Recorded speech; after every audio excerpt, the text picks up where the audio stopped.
Hello. Okay, want to keep the order and start with Brian? Hey, Peanut, how are you? I'm good. How about you, Brian? Good. So, I want to get your thoughts as you guys head to the Bay Area and take on a couple of teams that you swept earlier this season. I mean, this ought to be an easy trip, right? You already beat them once. I don't think it's gonna be an easy trip. I think it's just gonna be another great opportunity for us to go against a really great ball club, Stanford, because we did learn from the last game that we had ultimate preparation. We were ready, and I think we need to have that same mindset, but not only for Stanford, for other games to come too. Yeah, obviously, I'm joking about it being easy, but I know. I know you guys worked so hard to get over that hump against Stanford. You were so close for a long time. Yes. You finally get over it. So, what did you learn from that game as you look back? I know you've lost the last two, but when you go back to that Stanford game, what did you guys learn about what it takes to buckle down and beat a Stanford? I think everyone played a hard 40 minutes. Whoever was in, we showed up for the entire game. Every quarter, our bench was involved. The players on the court were all clicking and hitting on all cylinders. Our coaches were all on the same page. I think that's what led to our success, and also the preparation beforehand that a lot of people don't see. So yeah. Obviously, it's been a disjointed couple weeks since then. You've had a couple games canceled, and the two you have played, you haven't won. So, what do you feel like this team has done to try to get back to your winning ways after a couple of losses in a row? I think we're pouring a lot more into each other. We're focusing on what we can do better instead of focusing on the other teams, because T had a great point. A lot of the losses upon us. When we watch film, there's a lot of little mistakes we make that we can shore up and clean up. But I think the biggest takeaway from that game is that we played for the entire game, the entire four quarters. So I think that's what helped us win. When we did get down, we came right back at them. Now, one last thing for me. I know you've always enjoyed this trip because it's close to home.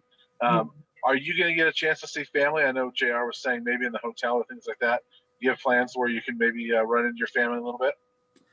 That's the hope, but I know my family's busy and they have their own agenda. I texted them about it. I didn't know that we're allowed to see family, so I hope we do, because I miss them and they are what motivate me to be here and to continue playing throughout this hard year.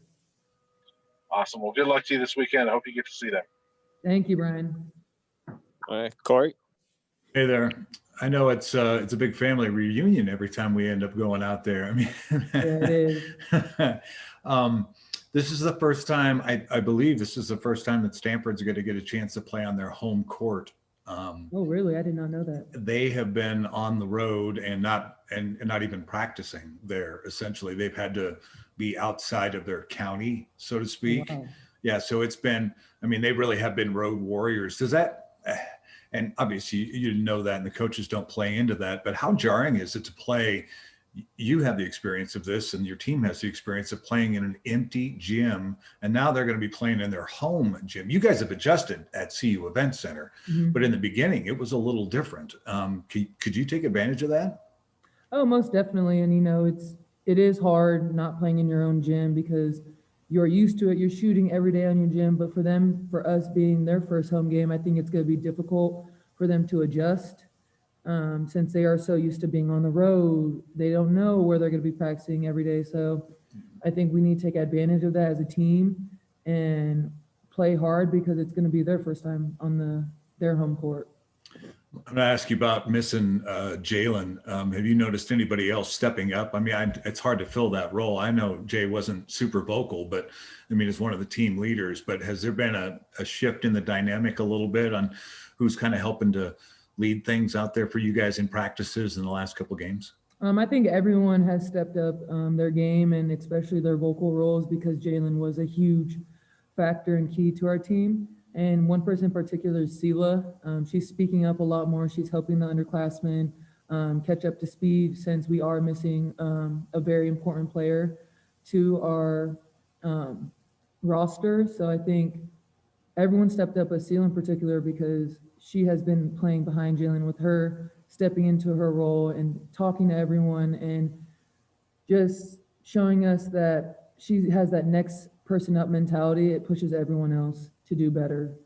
That's good. We're more than halfway through the season. How's your body holding up? I know you get, I mean, 6'1" battling with the bigs down underneath. You do it every, day in and day out. So how you doing?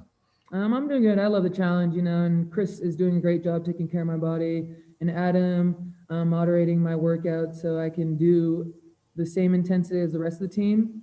But it's part of it's part of the game. It's part of basketball. It's part of being an athlete. Your body's gonna get the wear and tear, but it's up to you to see if you can push through it, or you're just gonna sit back and let your injuries define you as a player. So I'm just pushing through for my team, for the Buff Nation, and for my family.